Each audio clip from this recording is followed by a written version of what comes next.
14장 14에서 16절인데요.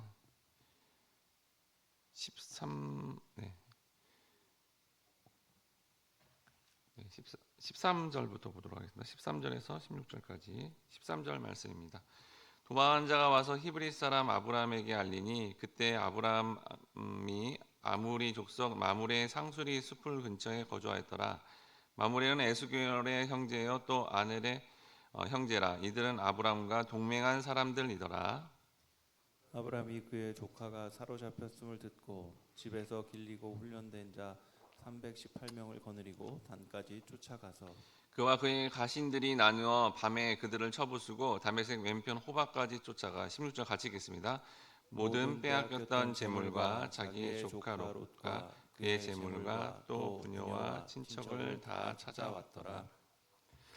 할렐루야. 하나님께서 우리를 말씀을 듣고 믿음을 세우는 자리로 우리를 부르셨습니다. 오늘은 위기를 극복하는 믿음이라는 제목으로 말씀을 나눌 때 삶의 혹 위기적인 상황 속에서 오늘 이 말씀을 통해 어떻게 대처해야 될지를 깨닫는 우리 모든 성도님들 되시길 바랍니다. 창세기 14장 13절 상반절에 보니까 도망한 자가 와서 히브리 사람 아브라함에게 알리니라고 되어 있습니다. 본문의 도망한 자는 바로 그 조카 롯이 보낸 사람을 의미합니다. 롯의 부탁을 받고 온 사람은 롯의 작은 아버지인 아브라함에게 이 롯이 지금 이 북방 연합군에게 사로잡혀 갔다라는 걸 알린 것입니다. 그런데 본문에 여러분 아브라함 앞에 뭐라고 되어 있냐면 히브리 사람이라고 언급을 하는데 이 히브리 사람이라는 의미를 우리가 잘 깨달아야만 삶의 위기에서 극복이 된다는 겁니다. 여기 히브리란 강 너머에서 온 사람이다라는 뜻입니다. 이는 아브라함이 가나안을 오기 전에 북쪽에 이스라엘의 북쪽에 해당되는 그 유브라테스 강을 건너왔기 때문에 그 땅의 사람들이 저 아브라함은 강 건너 너머에서 온 사람이야라고 생각을 했고 이게 바로 나중에 히브리서도 있잖아요. 바로 하나님의 백성에 대한 호칭이 되었다라는 겁니다. 여러분 이스라엘의 이렇게 영토를 보면 가장 끝 위에 북쪽과 남쪽에 보면 강이 있었습니다. 바로 그 위쪽에 보면 아까 말씀드린 대로 유브라테스 강이 있었고 그 세계 역사를 보면 그 유브라테스 강 밑에 있는 나라가 바로 성경에 계속 나오는 바벨론이라는 나라인 거예요. 바벨론. 그래서 그 바벨론 나라가 이렇게 힘과 권세를 상징하고 있죠. 또한 그 밑에 최하단의 밑에 보면 바로 이스라엘 백성들이 출애굽을 하지 않습니까? 그때 거기 나오는 그 나라가 애굽이죠. 근데 나일강이 있다라는 거죠. 나일강, 애굽 뭐죠? 세상의 풍요를 의미하죠. 그러니까 여러분 히브리라는 이 단어를 통해 우리의 삶의 위기를 극복하게 만들며 구원하시는 그 사람은 뭐냐면 바로 세상의 풍요를 뛰어넘는 사람, 또 세상의 힘과 권세를 뛰어넘는 사람이 되어야 된다라는 것을 보여주고 있고 그 존재는 바로 주님밖에 없다라는 것을 여기서 알려주고 있다라는 겁니다. 그 주님으로부터 위기에 처한 성도가 구원을 받을 수 있다라는 것을 힌트로 주는 단어가 바로 히브리라는 단어의 의미다라는 겁니다. 그래서 본문의 아브라함은 예수님을 예표하고 있고요. 그 예수님만이 우리의 삶의 위기에서 극복하게 할 수 있는 유일한 분이다라는 것을 우리가 알 수 있고 우리는 삶의 위기 가운데 예수님을 찾아야 된다라는 것을 알려주고 있다는 겁니다. 이런 하나님의 통치를 받은 아브라함이 도망한 자가 알려준 정보를 파악하여 자신과 함께 318명의 가신들을 데리고 바로 북쪽 연합군에게 잡혀간 롯을 구출하게 된다라는 겁니다. 사실 여러분 롯이 이렇게 잡혀갔다는 소식을 들은 아브라함은 사실 그렇게 이렇게 나설 필요가 없었습니다. 왜냐하면 조카라고 한 명이 있는데 여러분 잘 아시듯이 땅을 분배하는 과정에서 작은 아버지에게 먼저 이렇게 양보하거나 먼저 우선권을 주지 않고 자신이 가장 좋은 땅을 이렇게 선택한 이기적인 선택을 했기 때문에 굳이 이렇게 또 구하러 갈 근거가 없다는 거죠. 또한 이 롯을 잡아간 북쪽 연합군이 엄청난 군사력을 가지고 있고 또 최강의 군대였기 때문에 그냥 어설프게 구출하러 갔다가 사실은 자신과 자신의 어떤 그 종들이 다 죽을 수 있었다라는 겁니다.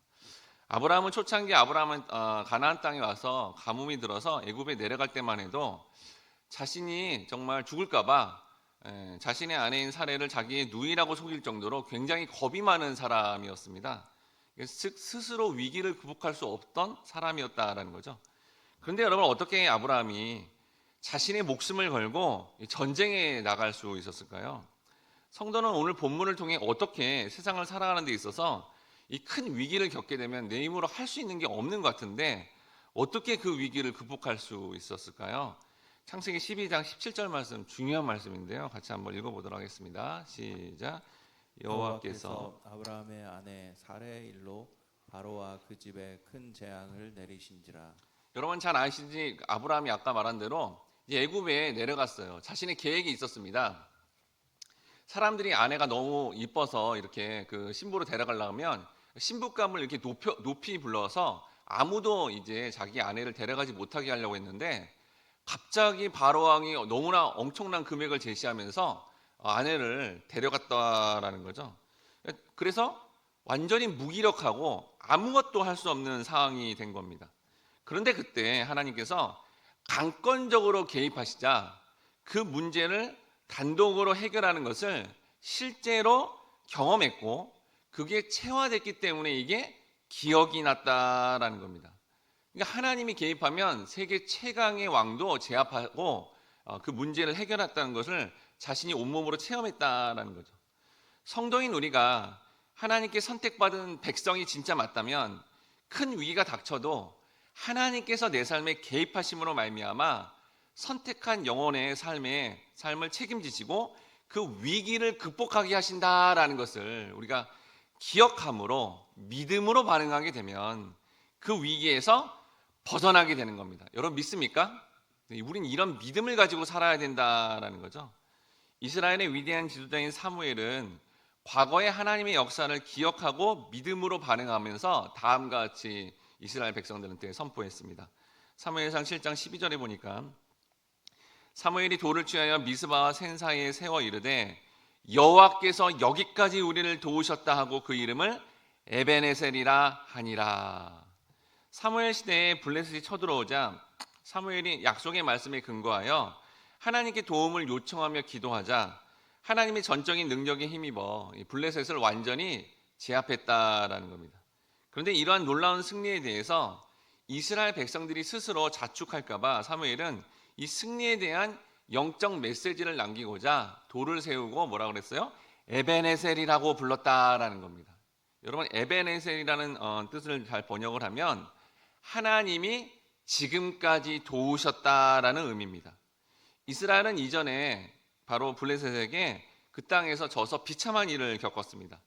그런데 그 이후에 이스라엘 백성들이 하나님의 말씀이 선포되자 우상을 버리고 하나님께 나아가니 이제 하나님이 승리하게 하셨다라는 겁니다.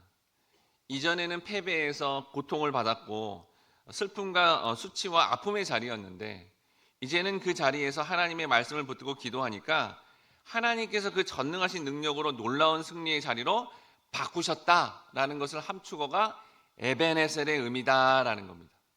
바로 아브라함이 이전에 자신을 도와 세계 최강인 애굽에 재앙을 내리시어 엄청난 위기에서 극복하게 만든 그 전능하신 하나님을 믿었기 때문에 그 엄청난 그 연합군의 과의 전쟁을 앞에 놓고도 당당하게 믿음으로 감당할 수 있었다는 겁니다. 그래서 이후에 그 연합군과의 전쟁에서 승리함으로 위기를 극복하게 되었다라는 거죠. 여러분, 이 땅은 천국이 아닌 이상 우리는 아브라함처럼 정말 예상치 못한 삶의 위기를 직면할 수 있습니다. 그때마다 우리는 과거에 하나님이 이렇게 위기적 상황에서 나를 구원했지, 구출하셨지라는 걸 기억함으로 우리는 믿음으로 그 기도의 자리에서 기도해야 된다라는 겁니다. 위기적 상황에서 복음서에 보니까 예수님이 하신 대로 새벽 기도, 밤 기도, 겟세마네라는 기도의 자리에 나가서 간절히 위기가 왔다면 기도해야 된다는 겁니다. 또한 자신에게 주시는 하나님의 말씀을 믿음으로 붙들어야 된다라는 겁니다. 저도 이제 위기 가운데 만약에 그런 삶이 되면 평소보다 더 말씀을 묵상하면서 고난 속에 하나님이 어떤 약속의 말씀을 주시나라고 해서 그 약속의 말씀을 주시면 핸드폰이나 책상 앞에 그 말씀을 묵상하고 기도하는데, 그렇게 약속의 말씀을 붙잡고 기도할 때 우리는 삶의 위기에서 벗어나게 된다라는 겁니다. 또한 우리는 어떻게 삶의 위기에서 구체적으로 벗어나게 될까요? 본문의 창세기 14장 14절에 보니까 아브라함이 그의 조카가 사로잡혔음을 듣고 집에서 길리운 훈련된 자 318명을 거느리고 단까지 쫓아가서, 본문의 아브라함이 318명의 사병들이 집에서 길리웠다라고 표현합니다. 이는 돈을 주고 전쟁에서 포로로 잡아온 노예가 아니라 아브라함의 집에서 어렸을 때부터 태어났고 자란 종을 의미하고 있다는 겁니다. 이들은 아브라함의 집에서 태어나서 이렇게 자라나면서 그 주인인 아브라함의 성숙한 믿음의 인격에 감화되었고, 그들도 아브라함을 통해서 하나님의 역사를 함께 경험함으로 여호와 하나님을 믿는 신앙을 가졌다라는 겁니다. 여러분, 그렇지 않으면 어떤 종이 자신의 직접적인 어떤 그 주인뿐만 아니라 그 주인의 조카를 위해 자신의 목숨을 걸고 싸우겠습니까? 그런 믿음이 있었기 때문에 싸웠다는 거죠. 그럼 아브라함은 여러분 전적으로 자신을 위해 희생하는 이 사병들을 어떻게 이렇게 준비시켰을까요? 여기 이제 말씀해 보니까 우리말로 훈련되었다라고 되어 있는데, 이게 원어적 의미가 뭐냐면 가르치다라는 뜻입니다. 아브라함이 신앙으로 훈계하며 그의 사병들을 신앙적으로 가르쳤다라는 거죠. 따라서 이들은 무술로만 무장된 자들이 아니라 하나님 말씀으로 무장되었기 때문에 엄청난 위기 상황에서도 아브라함과 하나가 되어서 이 전쟁을 치를 수 있었다라는 겁니다. 그러면 아브라함과 사병들이 이 연합군에 비해서 너무나 적은 숫자인데도 그들을 어떻게 이겼을까요? 창세기 14장 15절에서 16절에 보니까 그와 그의 가신들이 나누어 밤에 그들을 쳐부수고 다메섹 왼편 호박까지 쫓아가 모든 빼앗겼던 재물과 자기의 조카 롯과 그의 재물과 또 부녀의 친척들을 다 찾아왔더라. 본문에서 아브라함과 그 사병들이 엄청난 군사력을 가진 이 연합군을 향하여 밤에 세력을 나누어 공격을 했습니다. 이는 그의 종들이 직접 지휘하는 아브라함과 그에 따르던 사병들이 하나같이 한 지체처럼 한 수족처럼 움직였다라는 것을 여기서 보여주고 있다라는 거죠. 이런 마치 오늘 본문의 이 장면은 우리가 너무나 잘 아는 기드온과 300용사, 숫자도 거의 비슷하죠. 300용사가 하나가 되어서 수많은 미디안 군사들을 물리치는 장면과 거의 일치합니다. 처음에 기드온과 함께하는 이스라엘 군사들은 32,000명이었습니다. 근데 하나님이 다 돌려보내시고 300명만 남겼다라는 겁니다. 왜 이렇게 하셨을까요?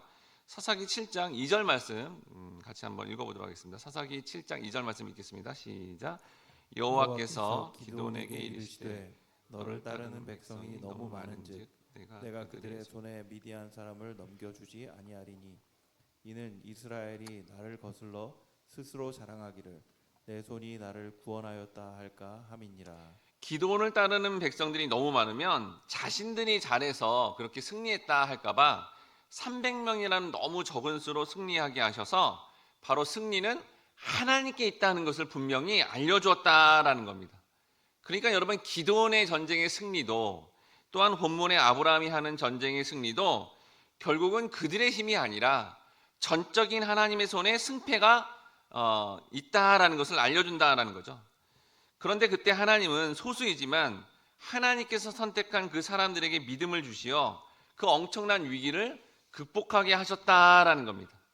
하나님은 가장 큰 위기 속에서도 선택한 영혼에게 분명 함께할 도와줄 사람을 붙여주심으로 말미암아 이 위기를 극복하게 한다라는 겁니다. 성경에 여러분, 다윗은 사울왕이 죽이려고 하는 큰 위기적 상황에 하나님은 요나단이라는 동역자를 붙여서 그 위기를 극복하게 하셨다라는 겁니다.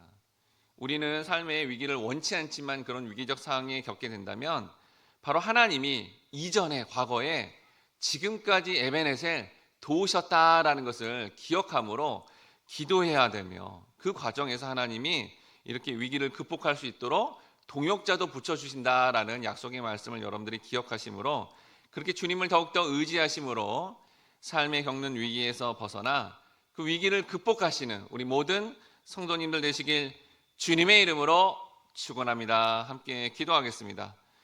사랑하는 주님, 감사합니다. 이 땅은 천국이 아닌 이상 우리가 예상치 못하는 위기들을 겪을 때가 있습니다.